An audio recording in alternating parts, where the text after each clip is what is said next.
Bagian 1. Bermula dari Kerajaan Haru. Pulau Sumatera, abad ke-13 Masehi. Pada masa-masa tersebut, di pesisir timur Sumatera, berdiri sebuah negeri yang bernama Kerajaan Haru.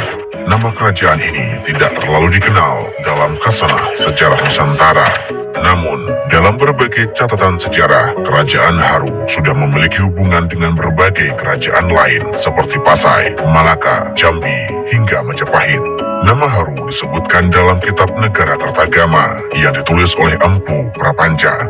Gajah Mada, Patih Amangku Bumi Majapahit menyebut nama Haru dalam orasinya yang legendaris, Sumpah Palapa. Nama Haru juga ditemukan dalam kitab klasik Melayu, Sulalatus Salatin. Kitab ini berisi tentang sejarah raja-raja yang memimpin di berbagai kerajaan Melayu.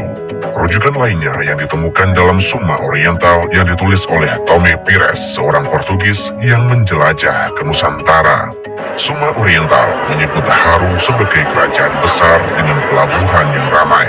Dalam catatan Tome Pires itu juga disebutkan kekuatan armada Angkatan Laut Haru yang berhasil mengendalikan perairan di Selat Malaka. Di masa kebesarannya, kekuasaan kerajaan Haru membentang dari Sungai Tamiang hingga Sungai Rokan. Di tahun-tahun pertengahan abad 13, beberapa catatan sejarah menuliskan bahwa Islam sudah masuk ke Haru. Catatan sejarah klasik yang bisa dijadikan rujukan adalah Sulalatus Salatin dan Summa Oriental.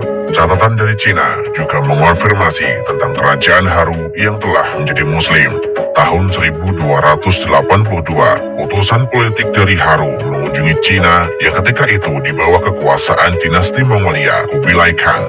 Ahli sejarah Cina pasca dinasti Mongol, Pesin, menuliskan bahwa kerajaan Haru terletak di Pulau Sembilan yang strategis karena anginnya sangat baik untuk pelayaran.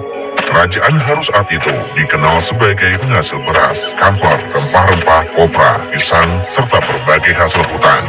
Catatan Cina juga menuliskan pada masa Kaisar Yongle dari dinasti Ming datang utusan dari kerajaan Haru dalam rangka misi kerjasama. Kerajaan Haru ketika itu dipimpin oleh Sultan Husin. Misi kerjasama kerajaan Haru dengan kerajaan Cina berlanjut dengan kunjungan Laksamana Cheng Ho setahun setelahnya. Dalam catatan yang ditulis Laksamana Cheng Ho, Sultan Husin kemudian digantikan oleh putranya, Tuanku Alamsyah. Hubungan Haru dengan Cina terus terjalin dengan datangnya utusan pada tahun 1419, 1421, dan 1423. Tahun 1431, Laksamana Cheng Ho kembali datang ke Haru dengan membawa hadiah dari Kaisar Cina untuk Tuanku Alamsyah. Setelah itu, tidak ditemukan lagi catatan dari Cina tentang kerajaan Haru. Di abad ke-15, Haru merupakan kerajaan besar yang berdiri sejajar dengan Pasai maupun Malaka. Salah satu peninggalan kerajaan Haru yang masih bisa ditemukan adalah Benteng Putri Hijau.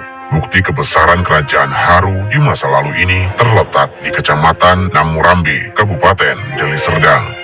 Sampai abad ke-15, berbagai catatan sejarah tentang Haru menunjukkan bahwa pusat pemerintahan kerajaan tersebut berada di pedalaman. Sedangkan Delhi dikenal sebagai bandar pelabuhan yang sempat menjadi pusat perdagangan di perairan Malaka. Pertumbuhan Malaka yang kemudian diikuti oleh munculnya Kesultanan Aceh mengubah peta perdagangan di sekitarnya. Pelan tapi pasti, Delhi tidak lagi menjadi bandar besar perdagangan di perairan Malaka.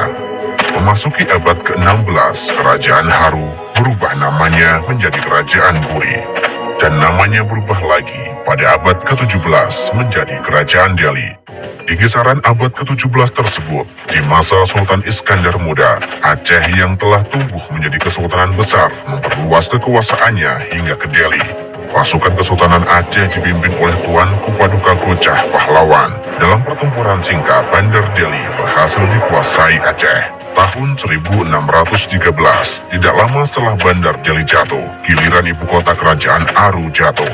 Namun, dalam beberapa tahun ke depannya, pemberontakan secara terus-menerus terjadi di Delhi. Pada tahun 1632, untuk menghentikan pemberontakan tersebut, Sultan Iskandar Muda menunjuk panglima perangnya, Sri Paduka Gocah Pahlawan, sebagai wali negeri atau wakil dari Sultan Aceh di negeri Delhi. Selain penaklukan Delhi, Sri Paduka Gajah Pahlawan adalah panglima perang yang memimpin pasukan Aceh melawan Portugis. Serangkaian ekspedisi militer Kesultanan Aceh ke beberapa tempat seperti Pahang, Kedah, dan Nias juga dipimpin oleh Sri Paduka Gajah Pahlawan.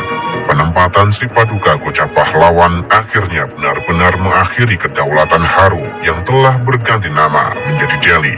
Di masa selanjutnya, Delhi akan berkembang dan tumbuh menjadi kesultanan yang berdaulat ketika Aceh mulai melemah.